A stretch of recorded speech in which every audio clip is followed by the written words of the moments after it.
মহান সুফি সাধক সদরুদ্দীন আহমদ চিশতি রহমাতুল্লাহ মহাগ্রন্থ কোরআন দর্শনের আলোকে বলিয়াছেন যে কামেল মোর্শেদের সহায়তা ব্যতীত মানুষ মুক্তি অর্জন করতে পারে না।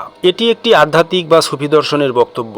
এটি ইসলামের সকল ধারার সর্বসম্মত আকিদা নয়, বরং বিশেষত তাসাউফের কিছু তরিকার মধ্যে প্রচলিত একটি চিরন্তন ধারণা। এবার এই বাণীটির কিছুটা বিশ্লেষণের চেষ্টা করছি।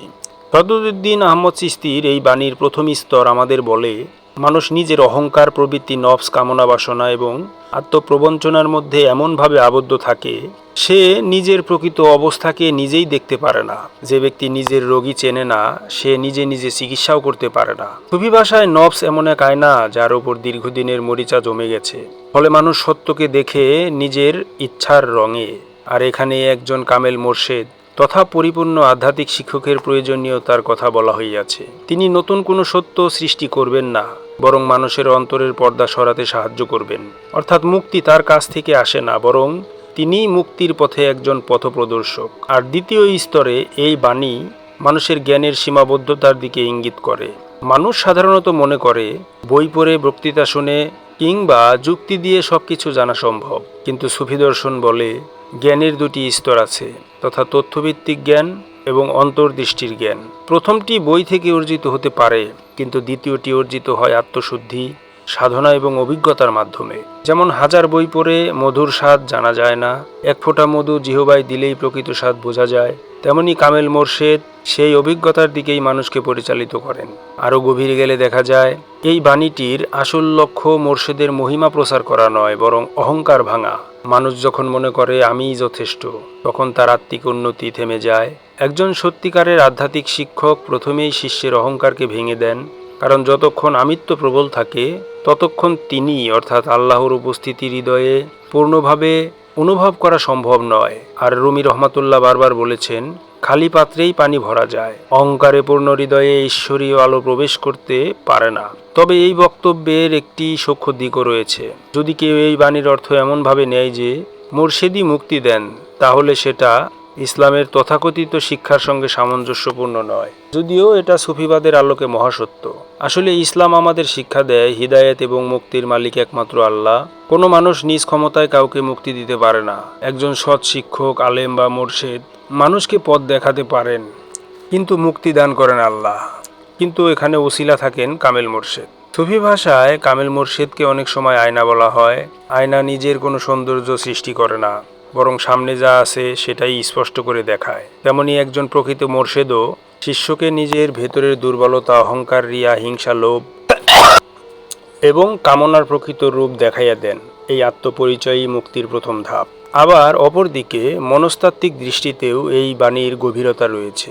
আধুনিক মনোবিজ্ঞানে বলা হয় মানুষ নিজের অন্ধ দিক নিজে নিজে সহজে দেখতে পারে না, আর এই জন্য একজন দক্ষ পরামর্শদাতা, শিক্ষক বা মেন্টরের প্রয়োজন হয়। সুফি ভাষায় এই ভূমিকাটাই পালন করেন কামেল মোর্শেদ। তাই এই বক্তব্যকে আধ্যাত্মিক ভাষায় বলা হলেও এর একটি মানবিক এবং মনস্তাত্ত্বিক ভিত্তিও স্পষ্টভাবেই রয়েছে। আল্লামা রুমির দর্শনে মানুষকে কাঁচা থেকে পাকা হওয়ার এক দীর্ঘ যাত্রার কথা বলা হয়েছে। তিনি বলেন, কাঁচা লোহা যেমন দক্ষ কামারের হাতে তরবারি হয়, তেমনি অপরিশোধিত আত্মা একজন সত্যিকারের আধ্যাত্মিক পথপ্রদর্শকের সান্নিধ্যে পরিশুদ্ধ হতে পারে। তবে সেই শিক্ষক যদি নিজেই পরিশুদ্ধ না হন, তাহলে তিনি অন্যকে পথ দেখাতে পারবেন না। তাই সুফি ঐতিহ্যে কামেল শব্দটির উপর এত অধিক জোর দেওয়া হয়। এই বাণীটির গুপ্তার্থ মূলত মানুষের আত্মিক যাত্রায় বিনয়, আত্মসমর্পণ, আত্মশুদ্ধি এবং একজন সত্যনিষ্ঠ পথপ্রদর্শকের গুরুত্বকেই তুলে ধরে। আসলে আল্লাহর রহমত ছাড়া কোনো মানুষ অপরিহার্যভাবে মুক্তি দিতে পারেন না। ইসলামী দৃষ্টিতে কামেল মোর্শেদ হচ্ছেন আল্লাহ ভীরু। তিনি প্রকৃত একজন মুক্তিপ্রাপ্ত ব্যক্তি, আর তিনি পারেন একজন বস্তুমোহে আবদ্ধ ব্যক্তিকে মুক্তির পথে ধাবিত করতে মহান আল্লাহ পাকের রহমতে। কামেল মোর্শেদের সহায়তা ব্যতীত মানুষ মুক্তি অর্জন করতে পারে না। এই বাক্যটি সরাসরি কোরআনের ভাষ্য নয়। যেমন কোরআনে সরাসরি বলা হয় নাই তোমরা 5 ওয়াক্ত নামাজ পড়ো, সেটা বিভিন্ন আয়াতের মাধ্যমে বিভিন্নভাবে এটা তুলে ধরা হয়। ঠিক তেমনিভাবে কোরআনে সরাসরি যদিও বলা হয় নাই তোমরা কামেল মুর্শিদের মুরিদ হও, কিন্তু সেটা পরোক্ষভাবে এবং রূপকভাবে অগণিত আয়াতের মাধ্যমে বলা হয়েছে। যেমন সূরা কাহাফের 17 নং আয়াতে বলা হয়েছে, আল্লাহ যাকে হিদায়েত দেন সেই হিদায়েত প্রাপ্ত, আর যাকে তিনি পথভ্রষ্ট করেন তার জন্য তুমি কোনো অভিভাবক বা পথপ্রদর্শক পাবে না। প্রকৃত হিদায়েতের উৎস আল্লাহ, তবে আল্লাহ তার হিদায়েত মানুষের কাছে পৌঁছাইয়া দেন নবী রাসূল, আলেম এবং নেককার বান্দাদের মাধ্যমে।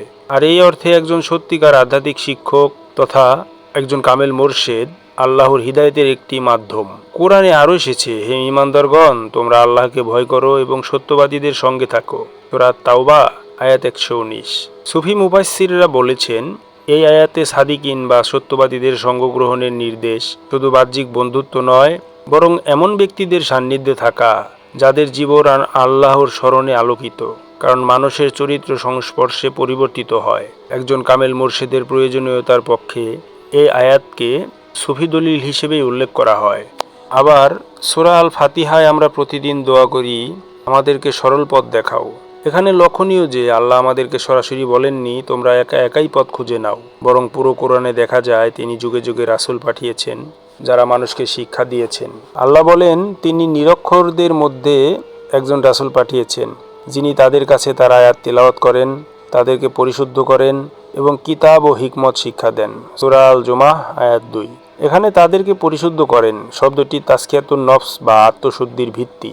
সুফি তত্ত্বে বলা হয় নবীগণ ছিলেন সর্বশ্রেষ্ঠ মুর্শিদ, আর তাদের ওয়ারিশ হিসেবে কামেল মোরশেদগণ মানুষকে আত্মশুদ্ধির পথে সাহায্য করেন। অপরদিকে হাদিসেও সৎসঙ্গের গুরুত্ব অসাধারণভাবে এসেছে। রাসূল পাক বলিয়াছেন, ভালো সঙ্গী এবং মন্দ সঙ্গীর উদাহরণ সুগন্ধি বিক্রেতা এবং কামারের মতো। অর্থাৎ ভালো মানুষের কাছে থাকলে মানুষ উপকৃত হয়, যদিও সে সরাসরি কিছু নাও গ্রহণ করুক। সুফি দৃষ্টিতে কামেল মোরশেদের সাহচর্য এই নীতিরই সর্বোচ্চ প্রকাশ। আরেকটি বিখ্যাত হাদিসে রাসূল পাক সাল্লাল্লাহু আলাইহি সাল্লাম বলিয়াছেন, আলেমগণ নবীদের উত্তরাধিকারী। এখানে এর অর্থ এই নয় যে আলেম বা মোরশেদ নবীর সমমর্যাদার, বরং তারা নবীদের রেখে যাওয়া জ্ঞান ও নৈতিক শিক্ষার বাহক। তাই একজন সত্যিকার কামেল মোরশেদের কাজ নিজের দিকে আহ্বান করা নয়, বরং আল্লাহ এবং তার রাসূল পাকের দিকে মানুষকে ফিরিয়ে দেওয়া। আবার সুফি দর্শনের আরও গভীর স্তরে কামেল মোরশেদ আসলে একটি আধ্যাত্মিক আয়না। কোরআনে বলা হইয়াছে, নিশ্চয়ই মানুষকে নফস মন্দের দিকেই প্ররোচিত করে। সূরা ইউসুফ আয়াত 53। মানুষের সবচাইতে বড় শত্রু বাইরের শয়তান নয়, ভেতরের নফস। নফস এমনভাবে আত্মপ্রবঞ্চনা সৃষ্টি করে যে মানুষ নিজের ভুলকেও সত্য মনে করতে শুরু করে। একজন প্রকৃত আধ্যাত্মিক শিক্ষক তথা কামেল মোরশেদ মানুষের কাছে তথা মুরিদের কাছে তার আত্মপ্রবঞ্চনার মুখোশ খুলে দেন। তিনি নতুন কোনো ওহী আনয়ন করেন না, বরং কোরআন এবং সহিহ হাদিসের আলোয় মানুষের হৃদয়কে জাগাইয়া তোলেন। আর এখানে একটি সূক্ষ্ম বিষয় বোঝা দরকার। ইতিহাসে কিছু মানুষ এমন ধারণা প্রচার করেছেন যে মোরশেদ ছাড়া আল্লাহকে পাওয়া অসম্ভব। আসলে প্রকৃত অর্থেই ইহাই বাস্তব সত্য কথা। কামেল মোরশেদ ছাড়া আল্লাহকে কেউ কখনো পায় নাই আর পাবেও না। ইমাম আল গাজ্জালি রহমাতুল্লাহ তার আধ্যাত্মিক রচনাগুলোতে ব্যাখ্যা করেছেন যে আত্মার রোগ নির্ণয় করা নিজের পক্ষে কঠিন তথা সম্ভব নয়। যেমন একজন রোগী নিজেই নিজের জটিল অস্ত্রোপচার করতে পারে না, তেমনি নফসের সূক্ষ্ম রোগগুলোও একজন অভিজ্ঞ মুরব্বীর তত্ত্বাবধানে সহজে ধরা পড়ে। কিন্তু সেই শিক্ষককে অবশ্যই প্রকৃত একজন কামেল পুরুষ তথা দিব্যজ্ঞানী হতে হবে। অতএব সদরুদ্দিন আহমদ চিশতির এই বাণীর গুপ্ত ভেদ হলো, মুক্তি আসে একমাত্র আল্লাহর কাছ থেকে, কিন্তু আত্মশুদ্ধি, চরিত্র গঠন, নফসের সংশোধন এবং আধ্যাত্মিক অগ্রগতির পথে একজন সত্যনিষ্ঠ, কোরআন সুন্নাহনিষ্ঠ, জ্ঞানী এবং পরহেজগার কামেল মোরশেদ অত্যন্ত গুরুত্বপূর্ণ। যদি কামেল মোরশেদ সহায়ক ভূমিকা পালন না করেন, তবে কখনোই কোনো মানুষ বা মুরিদের পক্ষে প্রকৃত মুক্তির দেশে গমন করা সম্ভব নয়।